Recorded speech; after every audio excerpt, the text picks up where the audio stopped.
Google Gemini দিয়ে আপনার একটি নরমাল ছবি ইউজ করে কিভাবে এই রকম ফটো জেনারেট করবেন সেটাই দেখাবো আজকে এই ভিডিওতে একটি লাইক দিয়ে সম্পূর্ণ ভিডিওটা কন্টিনিউ করুন।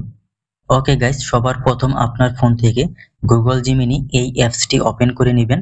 এরপর ক্রিয়েট ইমেজ এর পাশেই দেখতে পারবেন ব্যানার আইকন আছে, এখানে ট্যাপ করবেন। এরপর নিচ থেকে প্লাস আইকনে ট্যাপ করবেন। এরপর গ্যালারি। তো আপনার গ্যালারি ওপেন হলে আপনার গ্যালারি থেকে একটি ফটো আপনি সিলেক্ট করে নেবেন। ওকে, এরপর ফটোর নিচে দেখতে পারবেন ডিসক্রাইব ইউর ইমেজ, এখানে প্রম্পট দিয়ে দিতে হবে। তো আমি প্রম্পট কপি করে রাখছি, এখানে পেস্ট করে দিতেছি। তো এই প্রম্পট আমাদের ভিডিও ডেসক্রিপশন বক্স এবং আমাদের ফেসবুক পেজে পোস্ট করা থাকবে। তো অবশ্যই আমাদের ফেসবুক পেজ ভিজিট করে প্রম্পট কালেক্ট করে নেবেন, আর অবশ্যই আমাদের ফেসবুক পেজ ফলো করতে ভুলবেন না। ওকে, এরপর প্রম্পট কপি করে এখানে পেস্ট করার পর সেন্ড আইকনে ট্যাপ করবেন।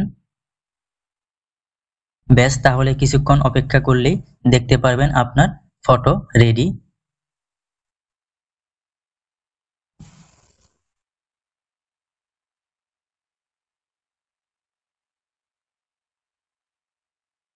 Okay guys, finally photo generate complete.